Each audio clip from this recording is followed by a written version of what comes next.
আজ আমরা আপনাদের এমন তিনটি বড় ভুলের কথা বলতে যাচ্ছি যার কারণে আপনার কাছে কখনো টাকা পয়সা স্থিতি হয় না, মা লক্ষ্মী কখনোই আপনার উপর খুশি থাকেন না, আপনি সর্বদা টাকার অভাবে কষ্ট পান।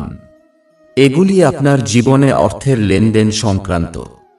আপনি যদি আপনার দৈনন্দিন রুটিনে একটু পরিবর্তন করতে পারেন, বা অর্থের প্রভাবকে কিভাবে পরিচালনা করতে হবে সেটা যদি একটু ম্যানেজ করতে পারেন, তাহলে আপনাকে জীবনে কখনো কোনো ধরনের অর্থ সমস্যার সম্মুখীন হতে হবে না। নমস্কার বন্ধুরা, সুবিচার ইউটিউব চ্যানেলে আপনাদের সবাইকে স্বাগতম। বন্ধুরা, ধন সম্পদ এবং সুখ শান্তির জন্যই সবাই সংগ্রাম করে। আপনি সকাল থেকে সন্ধ্যা পর্যন্ত লেগে থাকেন এবং অর্থের সন্ধানে আপনি কঠোর পরিশ্রম করতে থাকেন যাতে আপনি টাকা পাবেন এবং সেই টাকা দিয়ে আপনার পরিবারের সমস্ত প্রয়োজন পূরণ করতে পারেন। কিন্তু কখনো কখনো এমন হয় যে আপনার হাতে টাকা আসে কিন্তু তা স্থায়ী হয় না, জলের মতো হাত থেকে বেরিয়ে যায়। কোথায় কিভাবে খরচ হয়ে যায় বুঝতে পারেন না। অথচ একই পয়সা যারা কম টাকা আয় করে তারাও ভালোভাবে জীবন যাপন করছে, তাদের জীবনে সুখ শান্তি আছে, তাদের জীবনে টাকা নিয়ে তেমন কোনো সমস্যা নেই। কিন্তু অনেক লোক আছে যাদের ভালো আয় আছে কিন্তু অর্থের কারণে তাদের মন সবসময় বিভ্রান্তিতে ভরে থাকে। তাদের জীবনে সুখ শান্তি এবং ধন সম্পদ বৃদ্ধি কঠিন হয়ে পড়ে। আজ আমরা আপনাকে এমন তিনটি বিষয় নিয়ে বলবো, আপনি যদি আপনার জীবনে সেগুলো মেনে চলেন তাহলে আপনাকে কখনো অর্থের সমস্যায় পড়তে হবে না। চারদিক থেকে টাকা আসবে এবং আপনি যে টাকা সঞ্চয় করবেন সেই টাকা শুভ কাজে ব্যয় হবে। প্রথম বিষয়, আমরা প্রায়শই কারো না কারো কাছ থেকে টাকা নিয়ে থাকি। এখন একটা কথা বুঝুন, লোন নিন, ডকুমেন্টে সাইন করুন, গাড়ি বাড়ি নিন বা যে কোনো কিছু নিন, সবচেয়ে বড় ভুল হলো আপনি মঙ্গলবার দিনটি বেছে নেন। মঙ্গলবার কারো কাছ থেকে টাকা নেবেন না, ঋণ নেবেন না, কোনো ডকুমেন্টে সাইন করবেন না। একদিন আগে পিছে করে এমনভাবে ম্যানেজ করুন যেন মঙ্গলবার কোনো ডকুমেন্ট সাইন করা বা ঋণ নেওয়া আপনার জীবনে কোনো ধরনের সমস্যা না নিয়ে আসে। অর্থাৎ যদি আপনাকে কারো কাছ থেকে টাকা নিতে হয় তবে মঙ্গলবার নেবেন না। ভুল করেও মঙ্গলবার ঋণ নেবেন না, অন্যথায় সারা জীবন আপনি ঋণগ্রস্ত থেকে যাবেন। একটি ঋণ পরিশোধ করতে না করতেই আপনাকে আবারও ঋণ নিতে হবে। কিছু না কিছু কারণে আপনাকে সারা জীবন অর্থ সমস্যায় পড়ে থাকতে হবে। তাই ভুল করেও মঙ্গলবার লোন বা ধার নেবেন না, এটা প্রথম নিয়ম। আর একটা জরুরি কথা হলো, অনেকের ঋণ ধার থাকে। এমন পরিস্থিতিতে ঋণ কিভাবে শোধ করবেন? আপনি যদি কারো কাছ থেকে টাকা ধার নিয়ে থাকেন বা কোনো ঋণ নিয়ে থাকেন, তাহলে সেই টাকা আপনি মঙ্গলবার থেকে ফেরত দেওয়া শুরু করুন। আপনার কাছে কম টাকা থাকুক না কেন, সে 100, 200, 500, 5000, 10,000 হোক, মঙ্গলবার থেকে ফেরত দিন, মাসে একবার হোক বা 2 মাসে একবার।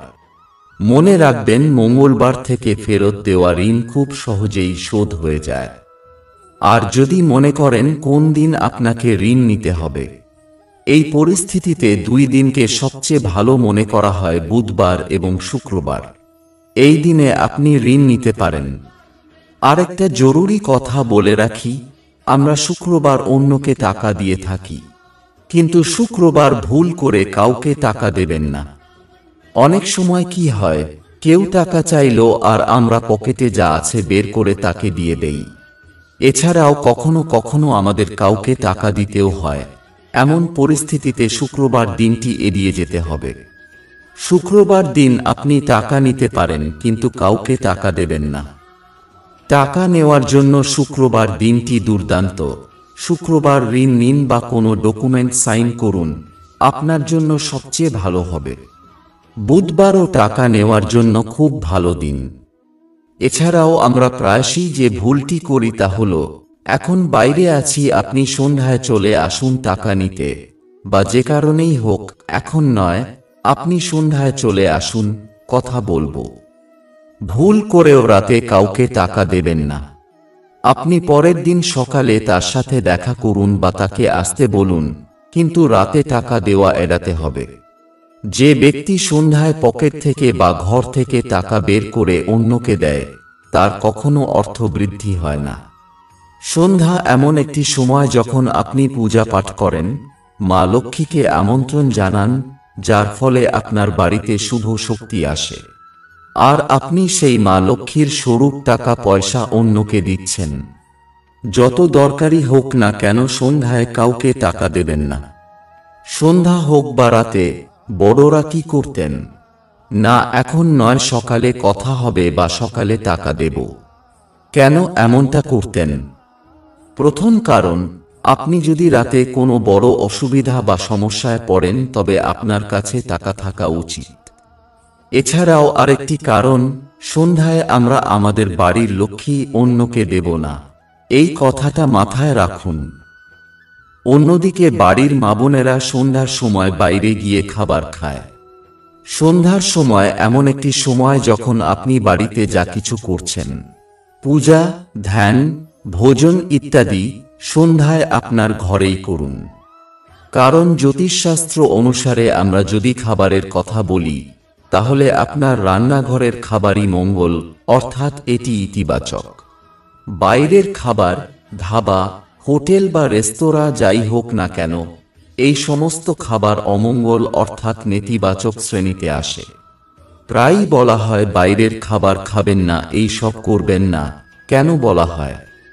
আপনার কোনো রোগ বা সংক্রমণ হতে পারে। সেই সংক্রমণ আপনার রক্তে অর্থাৎ মঙ্গলে মিশে গিয়ে আপনার জীবনে বিপর্যয় ঘটাতে পারে। আজকাল যুগ উন্নত হচ্ছে, সারাদিন খাটাখাটির পর চলো বাইরে খেতে যাই, একটু ঘুরে ফিরে আসি।